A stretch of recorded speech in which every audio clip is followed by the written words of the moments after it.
despite him, taking his meds and whatnot and being careful and prepared, he had a bit of an Addisonian crisis, which is similar to like a diabetic kind of crisis, probably not the technical term. And he just felt very weak and dizzy. And we were actually in the most remote wooded ravine, so far from, an ambulance possibly being able to turn up there. So it was quite scary. Hey guys, welcome back to When It Hits the Fan, the podcast where we sit down with some of the world's most intrepid travelers to find out what really happens when things go south on the road. This podcast is brought to you by Battleface Travel Insurance, which provides cover for high-risk destinations, FCO advisory countries, adventure travel, and a whole heap of other things. If you'd like to check them out, then follow the link in the description below. And what a great guest we've got today. It's not often that somebody invents an entirely new way of having adventures, but perhaps Tom Davies, better known by his YouTube handle GeoWizard, has done precisely that. Tom came up with the deceptively simple idea of attempting to cross an entire country in as straight a line as possible. What that means in practice, of course, is wading through every river he encounters, crossing every lake, pulling himself through every thorny hedgerow, and scrambling up and down every steep bank. His first attempt at this, mission across Wales, which started at the English border and headed due west towards the coast, went viral on YouTube with more than 3.5 million views for the first video alone. And his second attempt, Mission Across Wales 2, where he was joined by travelling companion Welsh Greg, was released onto the platform in recent weeks. And I'll let Tom tell you how that went. If you haven't checked out those videos yet, I'd recommend doing so because they're hugely entertaining and it really brings home how challenging it is to cross an entire country in a complete straight line. But without further ado, let's jump straight into it.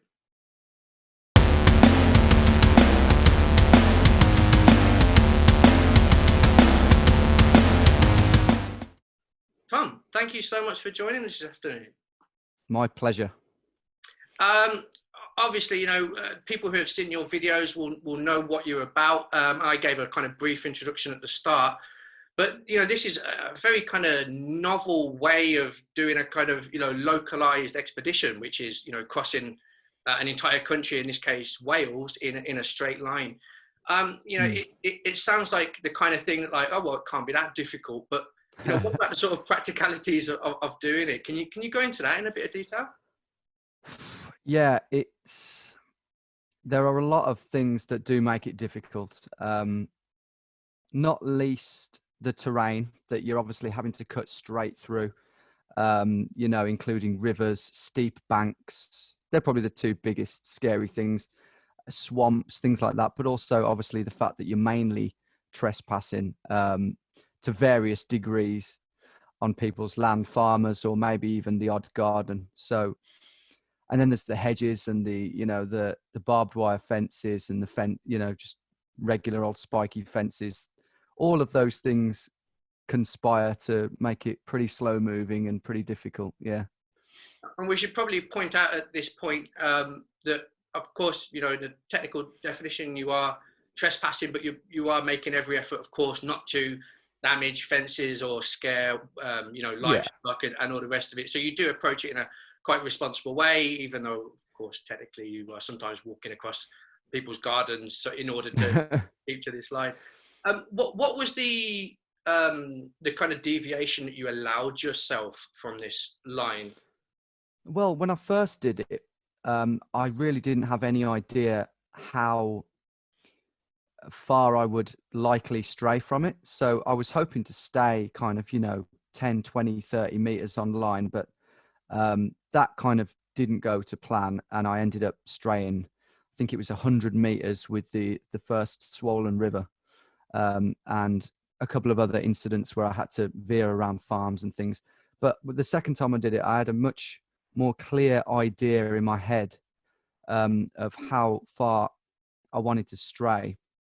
And I've cooked up a little preliminary guide which is kind of basically 25 meters, and this might change in the future, but 25 meters either way would be a platinum, I've called it, route.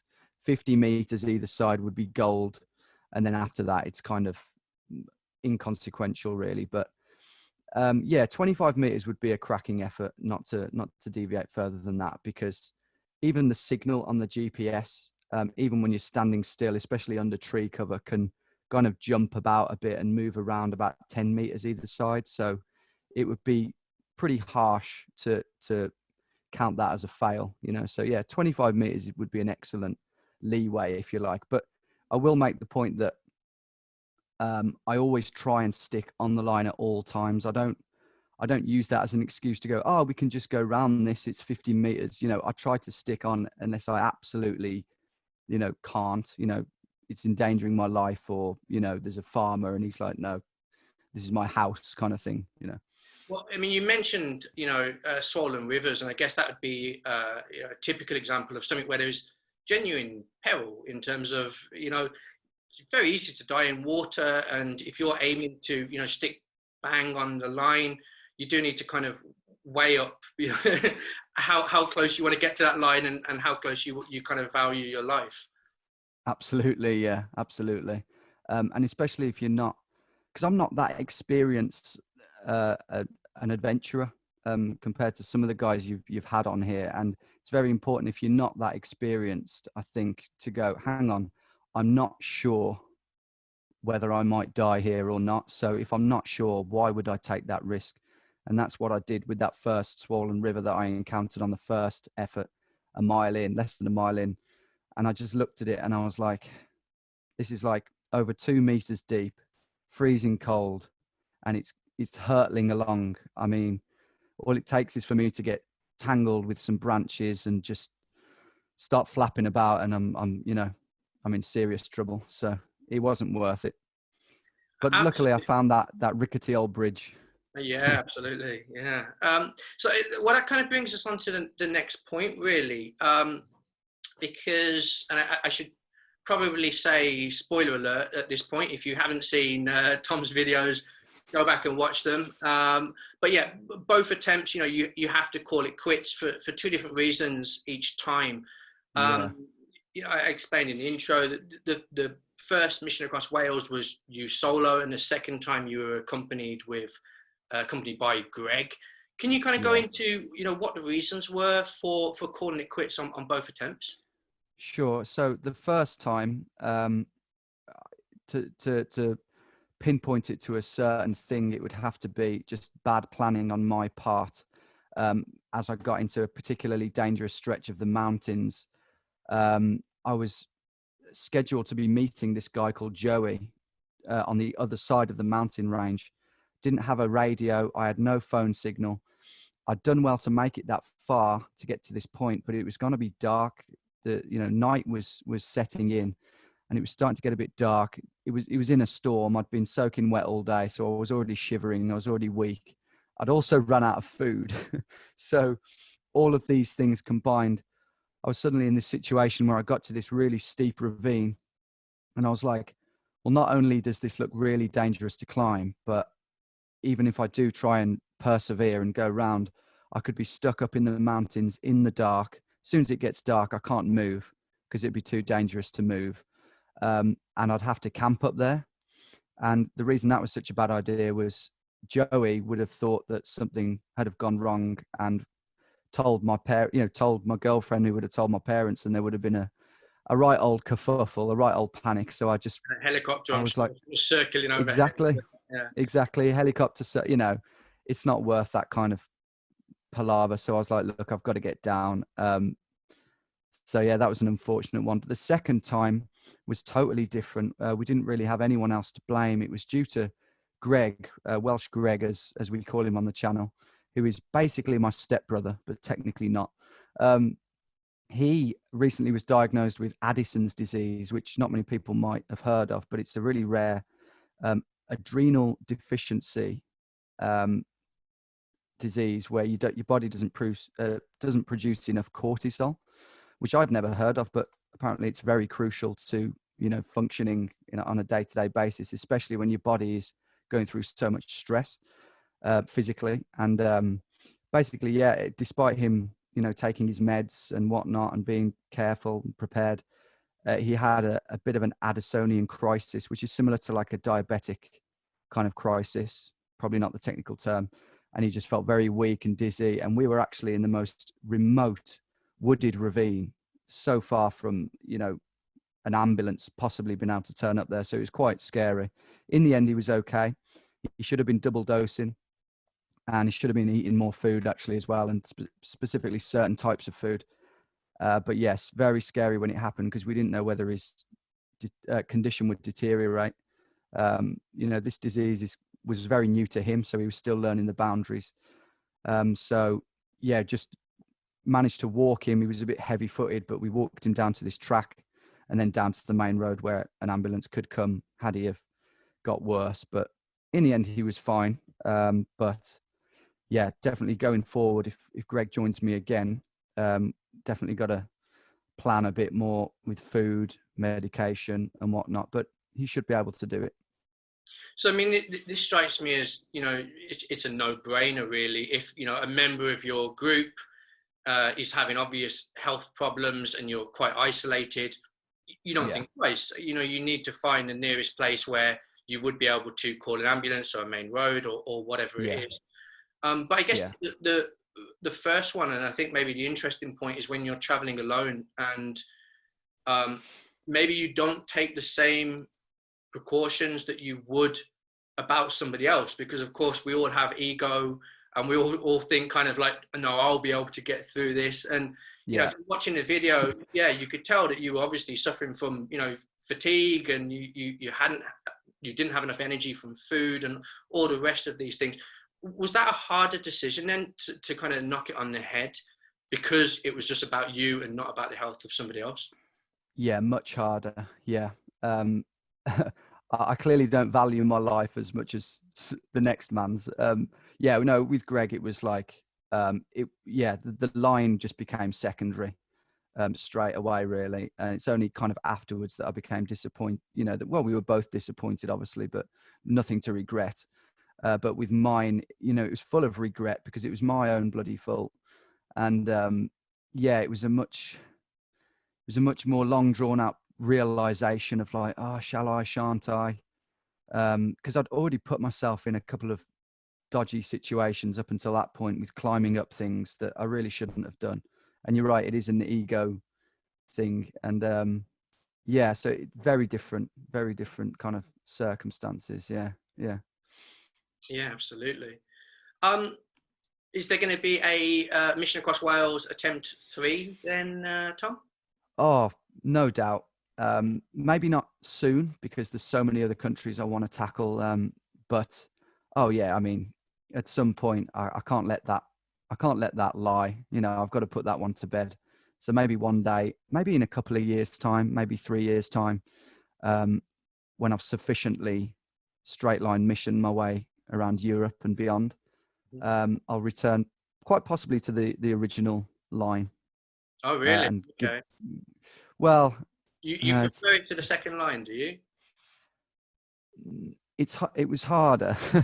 I'll have to make sure I've got maybe the right climbing equipment to do that particular section, and it'll have to be on a sunny day and whatnot. But yeah, it's just it would just be more of a trip down memory lane to go back and do that one, Yeah, right. Now, obviously, we've talked about the 2 missions across Wales, and I think I've heard you talk about a mission across Norway as being your next kind of aim. Again, doing thing in a completely straight line. What I thought was interesting was, how do you actually choose which line to do? What are your criteria in terms of, what you should avoid, what you should kind of aim for, what is just a big no way, which you try and kind of, steer completely around? How do you kind of decide on the route before you set off? Yeah, so there are big no-nos. The first kind of obvious one is the actual width of the country. If it's like 150 miles, it's just too far, presuming that there is difficult terrain like woods, thick woods and fields, just too far really to, I mean, it would take like 3 weeks of pure hell. So it's possible, but you know, I'd rather do countries that are sort of 30 or 40 or 50 miles across, such as, you know, Denmark or Norway. But then apart from width, which is quite an obvious one, definitely mountains. I mean, if you imagine, if you've ever been to the Alps, for example, it's just a huge no going up. I mean, if there's a big difference between going up a route and just kind of going, yeah, right, we're going this way, which exactly. Cliff. Exactly, yeah. I mean, if you look at some of the routes that do go up mountains, they're like big zigzags, you know. And if I struggled that badly in the fairly titchy Arran range in mid Wales, then you can imagine what it would be like to do, you know, Switzerland or something. So yeah, it's steep gradients. And then the other huge obvious one is towns, built up areas. So, you know, a town is just a complete no because you've just got house upon house upon house, and you know, I don't want to trespass in people's gardens, and it's quite impossible anyway. There's going to be people in their gardens, there's going to be dogs, there's going to be really tall fences, and then the actual houses themselves will block you off. The only way that you could go through a village or town is if there happened to be a road, a straight road that went straight through, or maybe like a park or a church graveyard or a car park, and it just so happened that you could make your way through. But usually towns are just, yeah, no, which makes certain countries impossible. Absolutely, absolutely. Fantastic. Well, you know, we're looking forward to seeing your next attempt, whether that is Norway or anywhere else, Tom. And Thanks very much. been watching your videos so far. We will, of course, put your details in the description below. So if anyone wants to, you know, follow you on YouTube, kind of watch what you've done so far, including the GeoGuessr videos, which I think you do quite frequently. But until then, thank you so much for joining us this afternoon. Thank you for having me. It's been a pleasure. Cheers. Take care, man. Bye. Well, guys, that's about as much as we've got time for this month. We will be back next month with more amazing tales of adventures from some of the world's most intrepid globetrotters. But until then, if you'd like this video, we'd love a like below. And of course, subscribe if you want to be kept informed of when we have a new video coming out. Until then, though, bye-bye.